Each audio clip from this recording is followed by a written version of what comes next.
Muy buenas noches a todos los que están en el programa que está pasando del Instituto de Paz de la Universidad Distrital Francisco José de Caldas. Mi nombre es Sonia Díaz Granados y junto con el investigador Luis Alfonso Bermúdez les damos la bienvenida a este espacio de investigación, de análisis y reflexión que se emite los miércoles de 8 a 9 de la noche por la U90.4 FM Estéreo, emisora de nuestra institución educativa. Le recordamos las redes sociales en X, Instagram y Facebook, estamos como @ipasud, nuestra página web ipasud.distrital.edu.co y también nos encuentran con la revista Ciudad Pasando con Z en X y en LinkedIn. Hoy el título del programa en que está pasando es Economías para la vida y para la paz. Cómo la economía puede prevenir conflictos e incentivar la paz. Le cedo la palabra al profesor Luis Alfonso. Profesor, muy buenas noches. Buenas noches, querida Sonia. Muchas gracias por su presentación. Eh, Queremos en la noche de hoy conversar y avanzar en este tema de nuestro querido instituto con el profesor Harrison Martínez desde Cali. Sea usted bienvenido, profesor Harrison, a la querida, al Instituto de Paz de la Universidad Distrital, que tú en tus andanzas por Bogotá tuviste, creo, oportunidad de conocer. Él nos está, como repito, atendiendo desde la ciudad de Cali. Eh, Vamos a conversar en el día de hoy, como ya Sonia lo avisoraba, sobre el tema de la paz y la economía para la vida y la paz. Coyunturalmente acaba de transcurrir el evento de la COP16 en la ciudad de Cali, donde uno de los aspectos más importantes en la cual se desarrolló la reunión o el evento tuvo que ver con un ítem o con un módulo acerca de la que llamó Ecovida, que tiene que ver su sigla con Economía para la Vida. Y el profesor Harrison es un hombre experimentado, estudioso de todos de estos temas.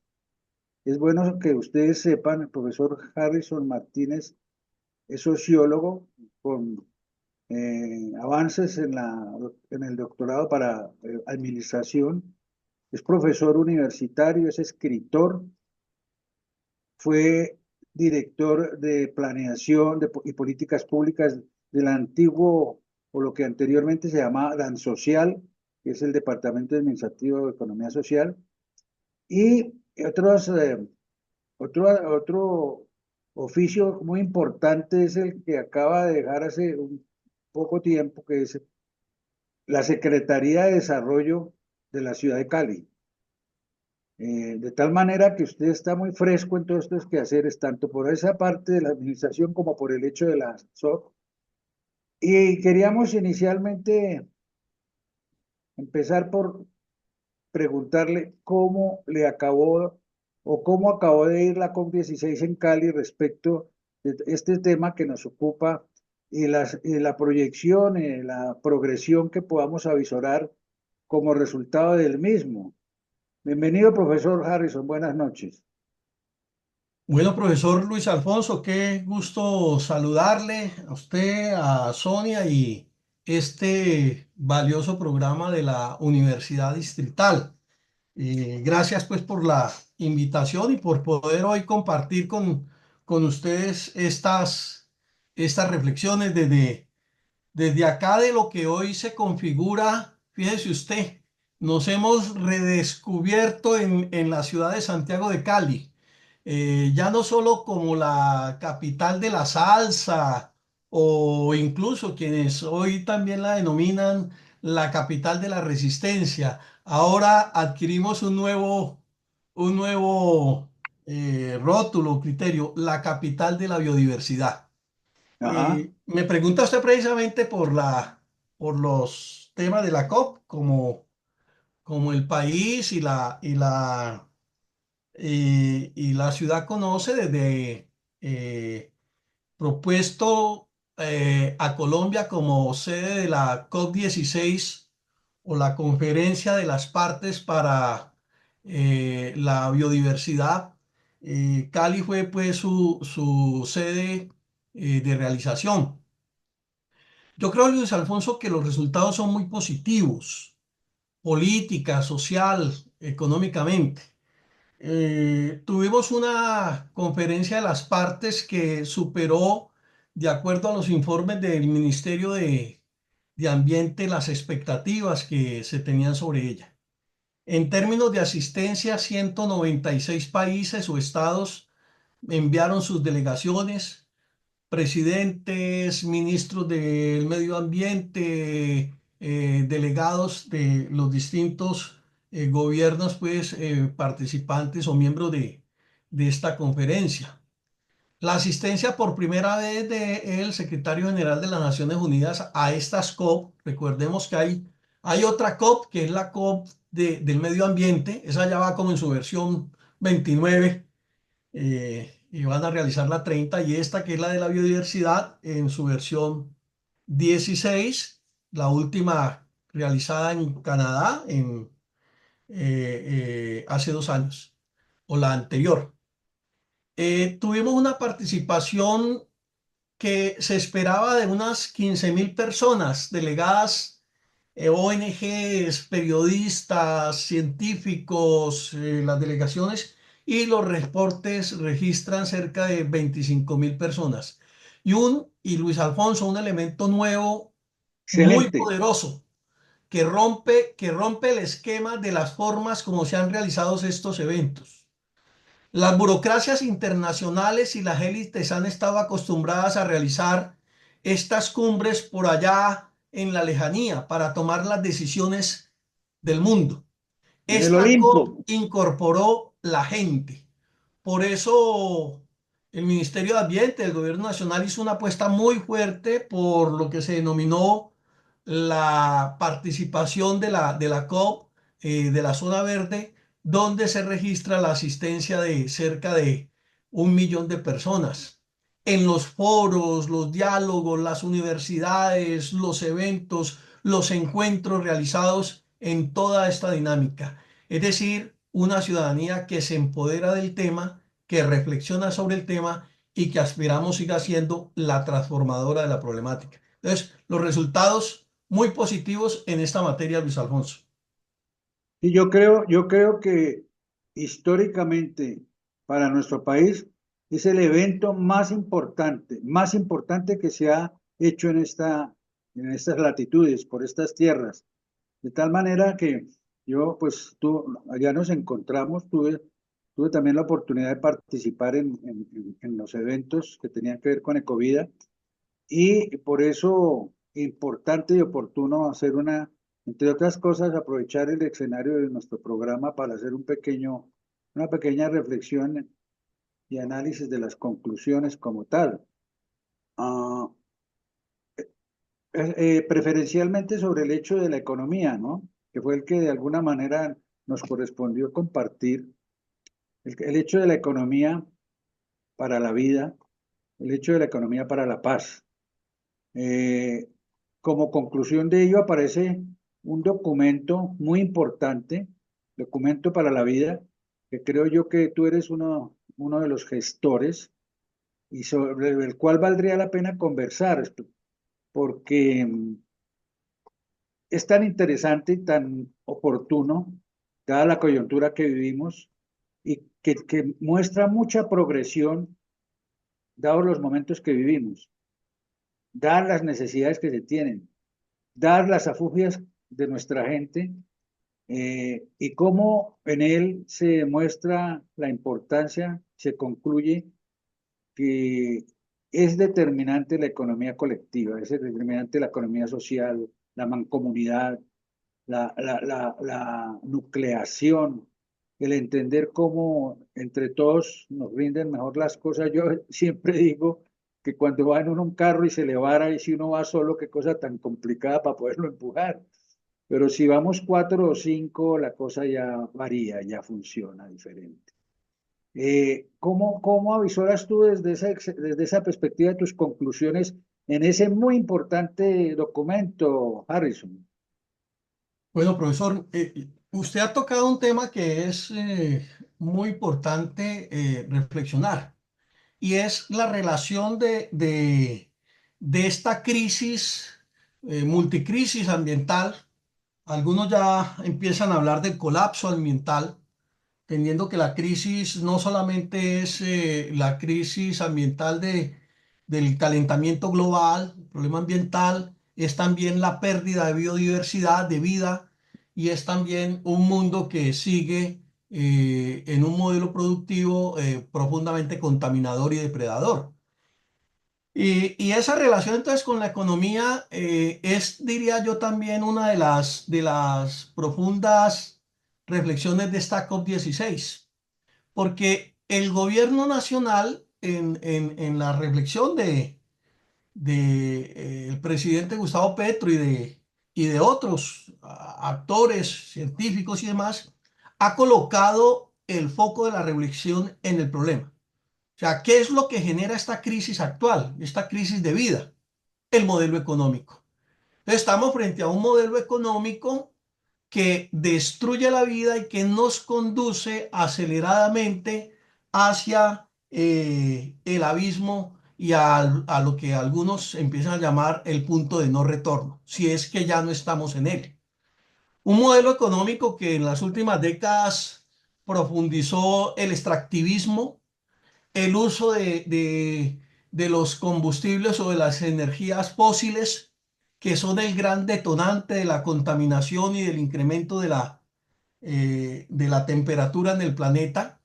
Eh, un modelo económico que ha concentrado también la riqueza de manera exacerbada en unos cuantos, y esto tiene que ver con la gente y con la destrucción de la misma naturaleza, en la medida en que se incrementan las brechas sociales, las brechas económicas, pues las poblaciones buscan opciones y formas de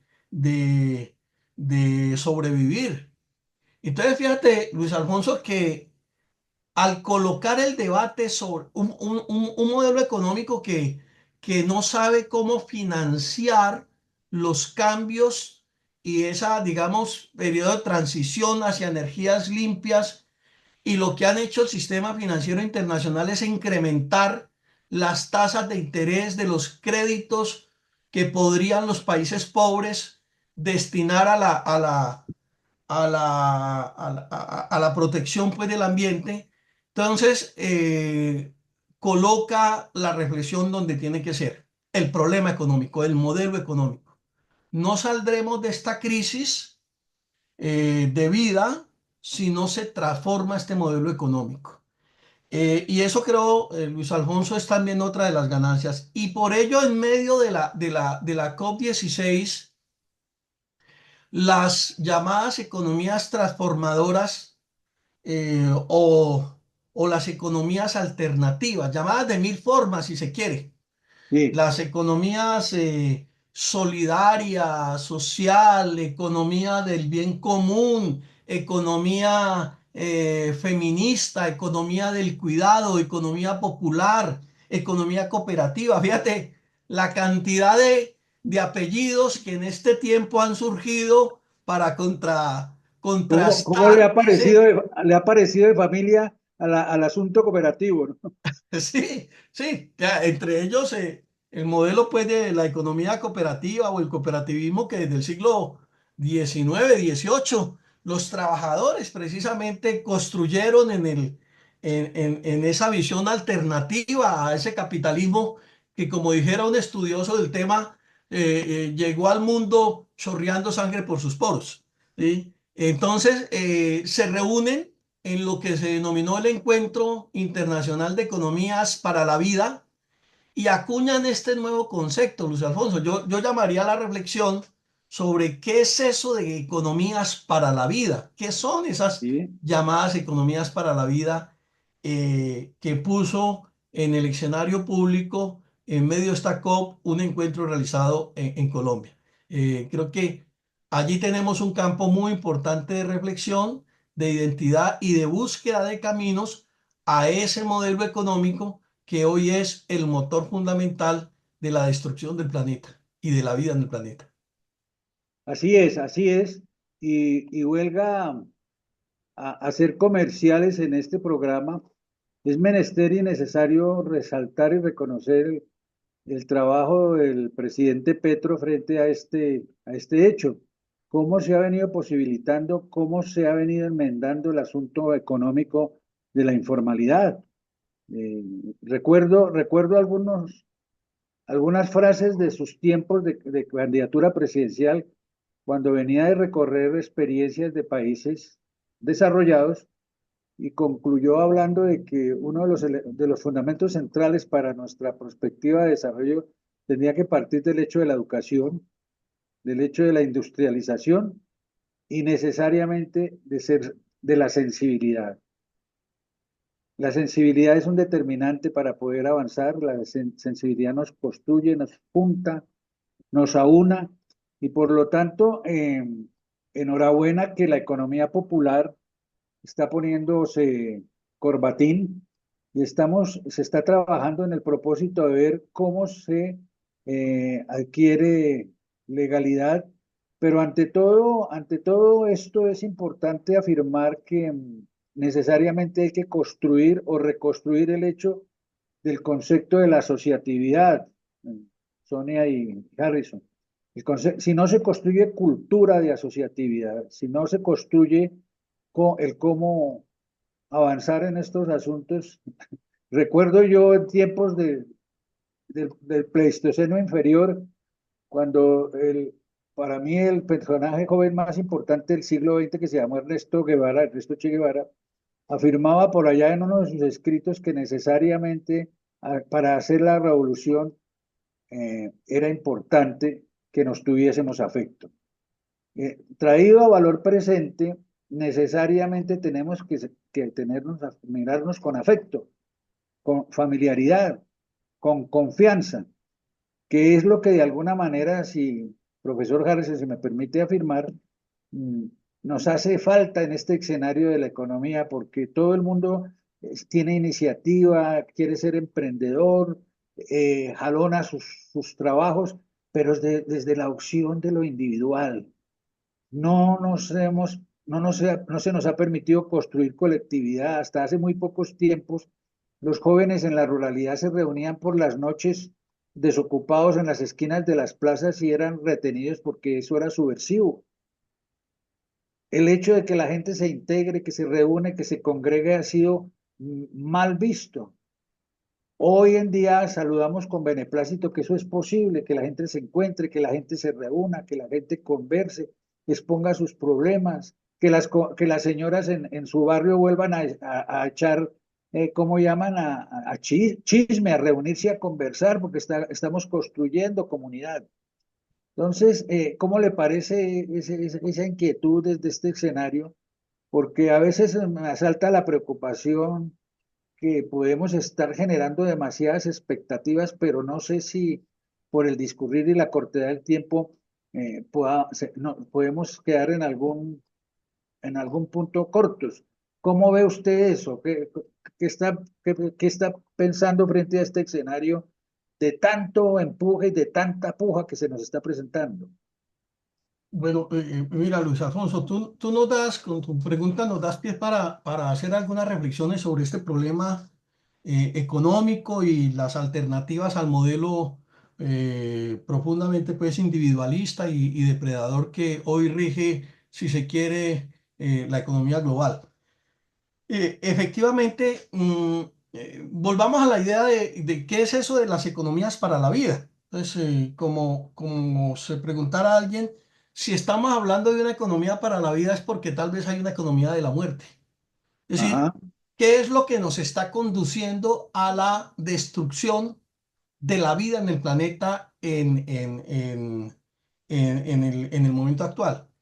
Y cuando uno revisa esta situación, pues evidentemente el modelo económico e incluso la teoría económica se erigió sobre una idea fundamental, el Homo economicus, ¿sí? Ese individuo que maximiza su rentabilidad o su bienestar, desconociendo en gran medida la naturaleza misma del ser humano como un ser social, como un ser que no hubiese podido haber llegado, esta especie no hubiese podido haber llegado donde hoy es si no hubiera sido precisamente por la capacidad de cooperar, ¿sí? De trabajar colectivamente. Así es. Entonces tenemos una teoría económica que sustentada en un profundo individualismo, profundizó ese individualismo en estas décadas, en esto que se ha denominado estas décadas del llamado neoliberalismo. Ajá. Dice un filósofo francés, Guillaume Lipovetsky, que de alguna forma este periodo que estamos viviendo es el periodo del hiperindividualismo.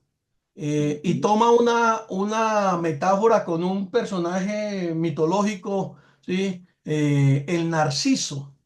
Narciso, aquel personaje que se quería básicamente era a sí mismo, pareciera ser que estamos en los tiempos del Narciso moderno, un individualismo donde nos alejamos de los otros, pensamos fundamentalmente es en solo nuestro bienestar y ha destruido nuestros tejidos sociales, nuestras relaciones sociales, la capacidad de asociarnos, como decías tú, de cooperar, de tener propósitos colectivos. Ajá. Pero al mismo tiempo, ese modelo económico sustentado en una idea fundamental, la ganancia, la codicia, ¿sí? El gran motor, ¿sí? Es la acumulación de la riqueza. Y por lo tanto, entonces, estamos frente a un modelo de un productivismo exacerbado para un consumo exacerbado que genera unas ganancias que se acumulan. Estamos, Luis Alfonso, como lo han presentado varios estudios hoy, en un mundo en que el 1% de la población concentra la riqueza de más de 6.000, el equivalente a la riqueza de más de 6.000 millones de personas. Si partimos de ahí, de reflexionar sobre esa economía hegemónica, predominante, que es lo que nos está conduciendo a la muerte, como dirían, entonces, ¿cuáles son las alternativas frente a ese modelo? Y tú lo planteas, ¿sí? No de ahora, desde tiempos ancestrales, los pueblos también han tenido la capacidad de cooperar, de ser solidarios, de trabajar en propósitos comunes, el sentido de la solidaridad, del Ajá. insólido, del ser parte de, o del cooperari, que significa trabajar juntos, renace como una idea y como un principio y un valor fundamental. Si no cambiamos ese chip, esa metodología, esos valores culturales, pues seguramente el modelo económico no podrá ser desarrollado. Y las experiencias son múltiples, Luis Alfonso. Las experiencias de la posibilidad de trabajar entonces conjuntamente, ya tú lo decías o lo mencionábamos aquí, desde el siglo XIX los trabajadores crearon modelos cooperativos de organización. Las comunidades ancestrales han tenido sus economías propias, lo que llamamos economías propias o economías comunitarias, que han reivindicado el valor de lo que se llama la Pachamama, ¿sí? La madre tierra. Eh, Magnífico. las, los procesos también de las entidades de no lucro o sin ánimo de lucro, que también han demostrado la posibilidad de hacer economías y prestar donde el motor de su acción no es el lucro en sus actividades. Es decir, experiencias, Luis Alfonso, de estas economías para la vida que colocan al centro la vida son múltiples y son muy valiosas y son las que hoy es necesario potenciar en el país, en el mundo y con las políticas, la cultura, las acciones y las políticas públicas sobre las cuales tal vez podamos reflexionar también. Sí, sí es Sí. algo que se puede hacer realidad, profesor Harrison, porque vemos un país donde en algunas regiones predominan las economías ilegales, ¿sí? Por el mismo conflicto armado, estas economías basadas en la violencia, en la ilegalidad. ¿Cómo hacer esa transición? Es factible llegar a esas economías locales incluyentes, sostenibles, donde la población, donde la sociedad civil no trabaje o no esté pues al lado pues de esas economías ilegales, que es lo que le da para conseguir su subsistencia? Sonia, claro que sí.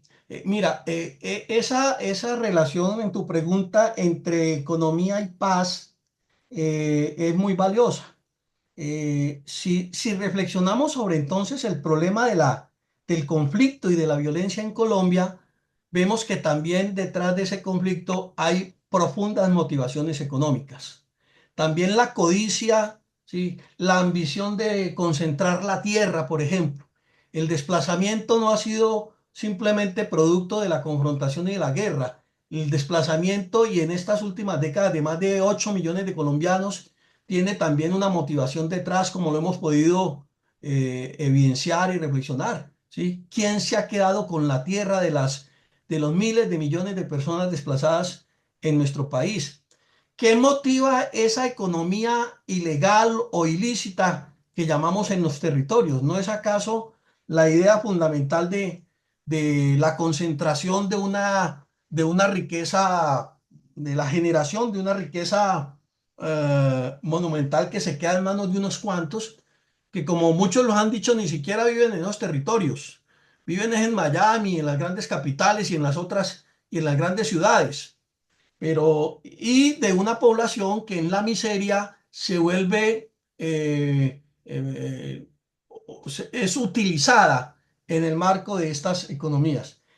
Superar estas economías de la muerte, de la ilegalidad, construir paz, paz entre los seres humanos, pero también la paz con la naturaleza, porque estas economías han sido profundamente destructoras, ¿sí? Depredadoras del ambiente, deforestadoras de nuestros bosques, de la selva. Entonces implica también cómo hacer un tránsito a otro tipo de economía que no se sustente en la violencia y en la codicia individual. Y allí aparecen estos modelos entonces económicos. ¿Tendremos que devolverle la tierra a los campesinos? ¿Es necesaria o no esta reforma rural, agraria, integral que se plantea? Habrá que asociar las familias agricultoras, campesinas, para que sean capaces de producir de manera eficiente, pero también en equilibrio con la naturaleza. No hay otro modelo. Surge entonces la necesidad de los modelos alternativos de hacer economía de forma asociativa, cooperativa, como la opción también para construir paz en los territorios y para construir paz también con la naturaleza. ¿Hay ejemplo de eso, profesor Harrison, de que se esté llevando a cabo este tipo de economías para la paz, donde la gente se asocie, donde esté en comunidad colectivamente, desarrollando algún emprendimiento y que esté aportando justamente esa economía para la paz y dejando de lado la economía ilegal? Porque hablamos también de la sustitución de cultivos ilícitos, pero esa es la crítica. O sea, los campesinos tienen que volver a recurrir a eso porque no se les da alternativa por parte del gobierno de turno. Me hizo usted recordar que cuando se firmaron los acuerdos de paz en el 2016, un grupo de universidades y movimientos o procesos sociales acuñamos una idea que parece seguir estando vigente. Acuñamos la idea de las economías también para la paz, pero también la idea de que la paz necesita una economía más solidaria.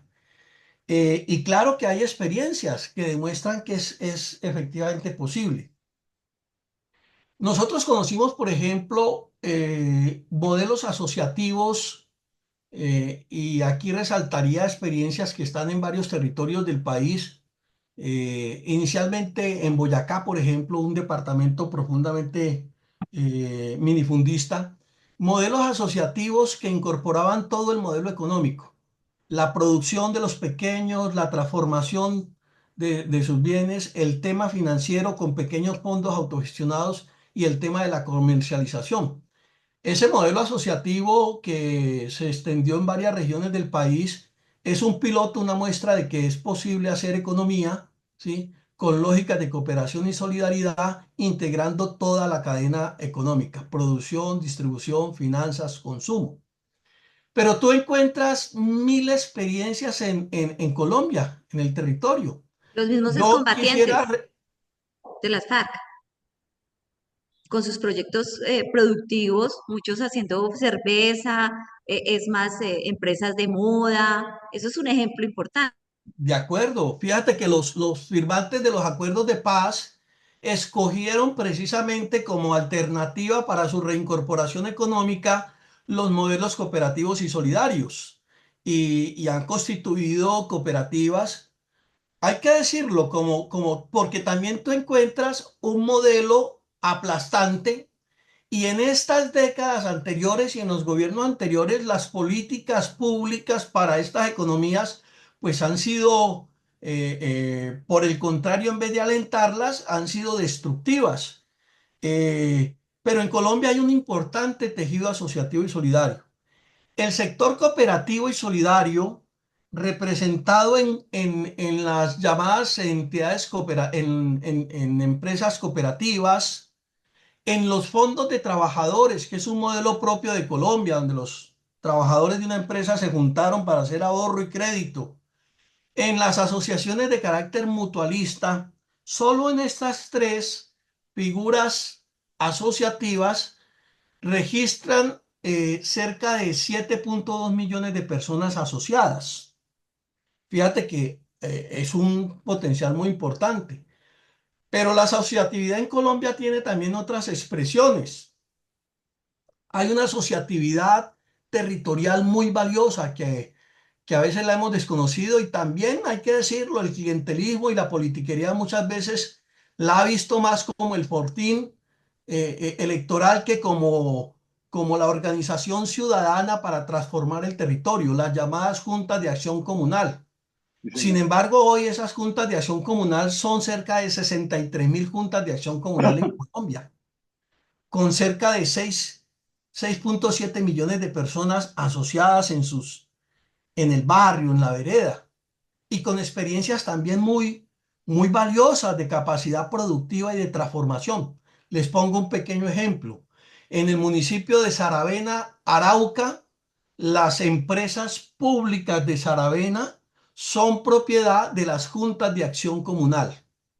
Muy bien. Cerca de 15.000 acueductos comunitarios hoy en Colombia que protegen el agua, que llevan allá a esa vereda. Incluso, fíjate, Luis Alfonso y Sonia, paradójico, todavía en Colombia tenemos grandes ciudades donde el servicio público, el agua llega por el pequeño acueducto comunitario. Villavicencio es una ciudad de esas, donde algunas zonas todavía es el acueducto comunitario administrado por la Junta de Acción Comunal la que lleva el servicio público. Entonces allí tenemos también otro gran tejido solidario, asociativo, que puede ser un gran potencial para estas economías que transforman el territorio, que hacen paz y, y por último, también podríamos mencionar, y aquí hay que reconocerlo, también hay una práctica altruista y solidaria en muchas entidades sin ánimo de lucro, llamadas ONGs, en la asociación ambientalista que crean los jóvenes, en el comedor comunitario que se crean en las grandes ciudades, en el grupo de la tercera edad, en el grupo cultural de artesanos o artistas. Es decir, lo que hoy necesitamos es juntar toda esa tejido social, hacerlo productivo en correspondencia con la naturaleza y generar estas economías para la vida y para la paz. Muy bien. Es emocionante hablar acerca de estos temas, de estos aspectos, porque indudablemente hay que hacer y recordar y recorderis del maestro Orlando Falsborda, ¿no? Fuerza de Acción Participativa, y ahora que tocan ustedes las juntas de acción comunal, es bueno recordar que el padre Camilo Torres Restrepo fue el generador de este tipo de trabajo, de cómo lograr que la gente se juntara para resolver sus propias necesidades, ya que el Estado era insuficiente o incapaz. De tal manera que sí se respira un ambiente diferente. Por lo menos eso se vio en la COP. La gente está muy positiva, muy alegre, muy entusiasmada y, ¿por qué no decirlo?, con una visión de hacer las cosas de manera diferente. Y no puede quedar por fuera el hecho económico. El hecho económico, yo digo que hay que creer que realmente el futuro de las economías reside fundamentalmente en el hecho de la asociatividad. Ya las crisis las estamos viendo a nivel universal. El asunto de la economía empieza a preocupar, como tú lo planteabas al principio, Harrison, es una inmensa minoría la que es propia de las grandes riquezas, la propietaria de las grandes riquezas del mundo. Y la gran humanidad, la gran comunidad no se va a seguir aguantando eso. Uno escucha cotidianamente las protestas, los desacuerdos, los desafíos de la comunidad frente a esa imposición y a esa férula con la que se le ha manejado siempre el hecho de poder vivir y en nuestra latitud de poder alcanzar la paz. Porque no sobra decir que el problema mayor en la historia de nuestro país ha sido el agrario, problema por la tierra.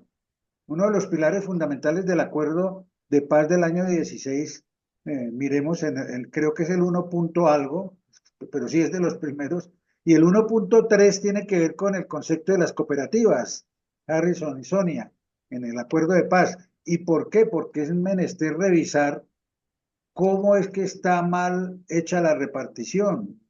Y en el compromiso de ese acuerdo se determina que el gobierno buscará la forma de facilitar 3 millones de hectáreas para resarcir a las comunidades campesinas, porque han sido desplayadas, han sido desplazadas, han sido casi que exorcizadas con relación a sus derechos. Y ahora esta COP16 deja sumas enseñanzas, porque entre otras cosas quiero decirles a ustedes que mi propósito, y discúlpenme, hablo en primera persona, de ir a la COP16 era el ir a aprender, porque en la esencia de lo que es el medio ambiente y la naturaleza, yo creo que en este país son muy pocas las personas que saben.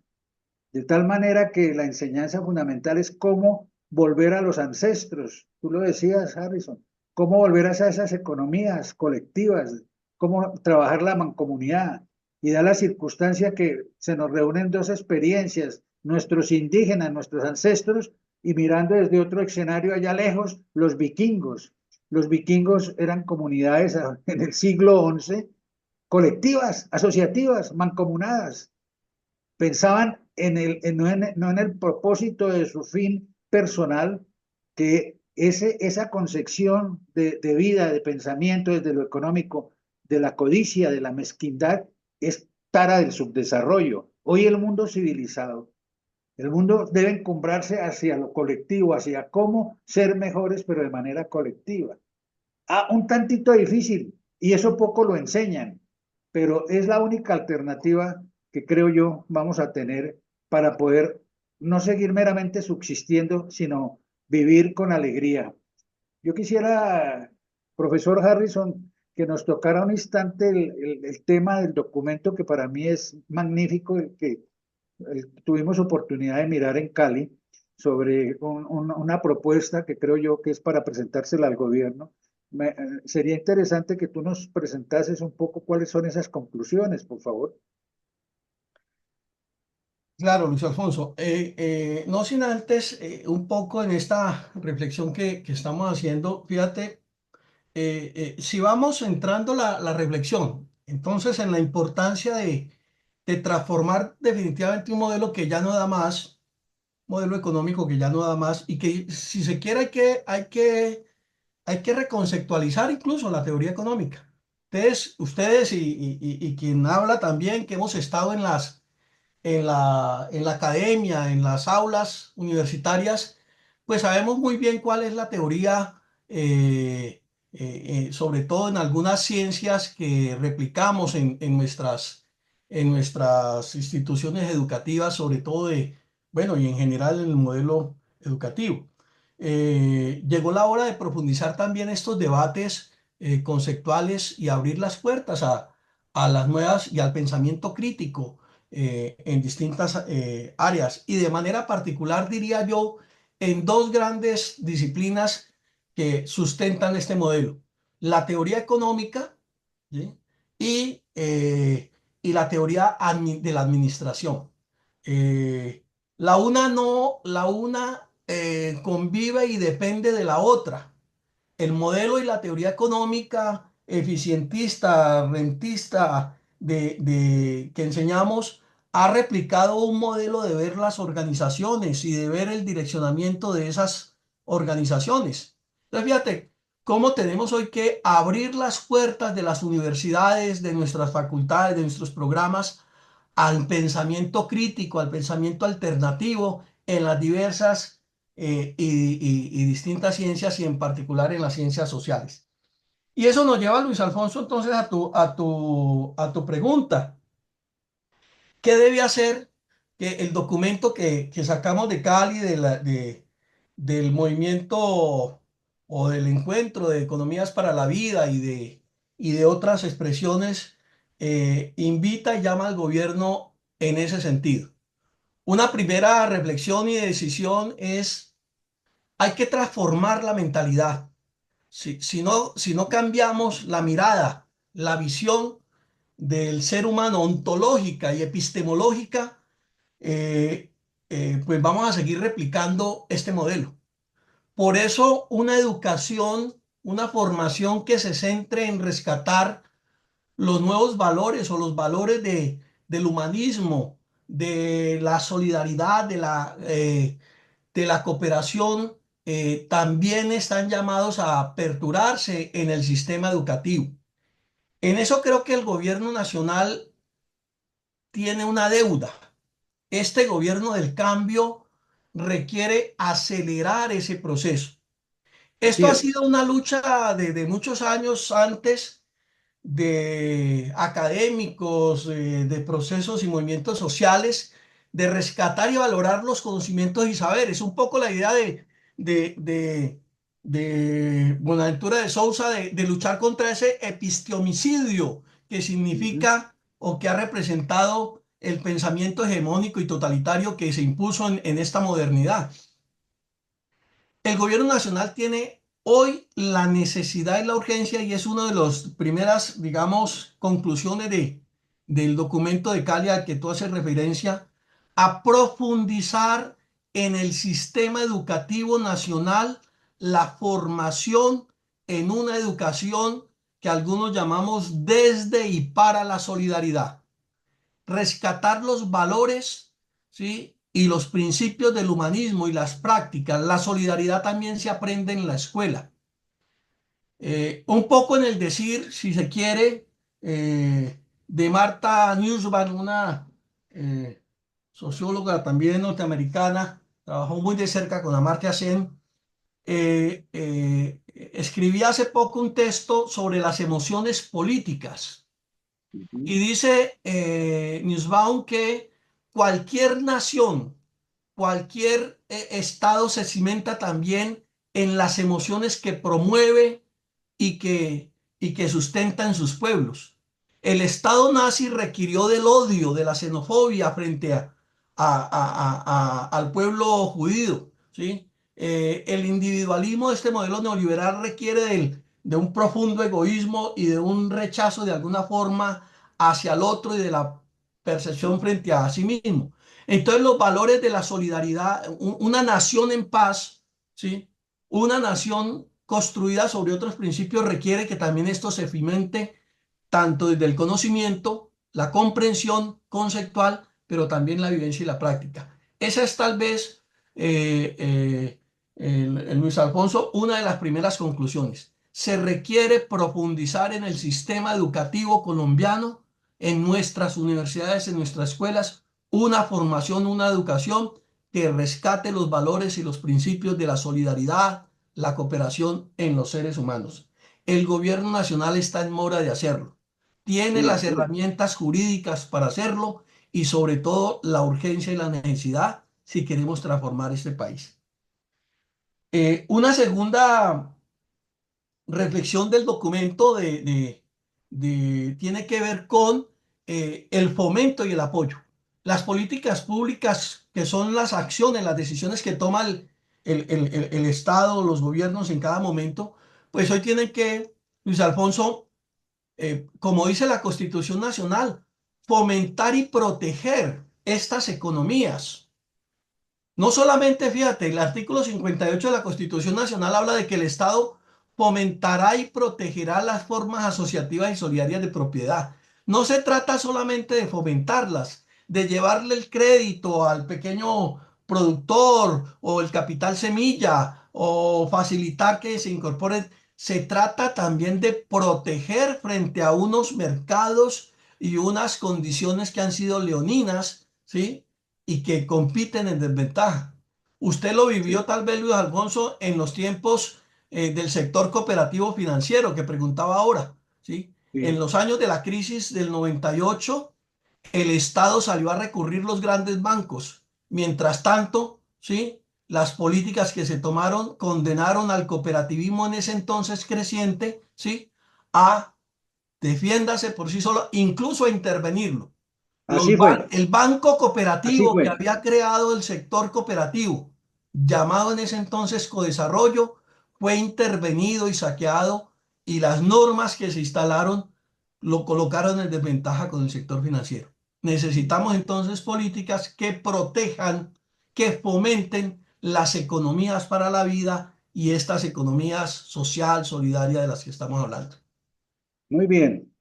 Nos queda poco tiempo ya, profesor, pero eh, ya habrá lugar en estos escenarios, porque creo yo que el impulso que da la COP16 es para que tengamos pólvora para mucho tiempo.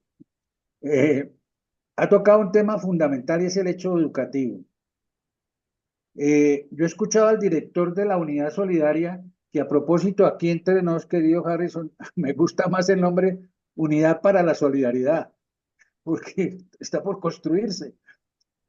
Me escuchaba yo a Mauricio, su director, tener algunas inquietudes frente a algunas contradicciones que había frente al Ministerio de Educación, porque yo comparto plenamente lo que tú planteas de que esto tiene que ser parte del hecho educativo, tanto la solidaridad como el hecho de la paz.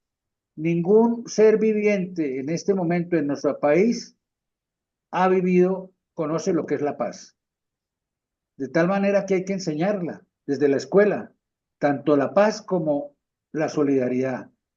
Eso hace pensar que el gran compromiso que tiene el país y la escuela frente al hecho que nos ocupa.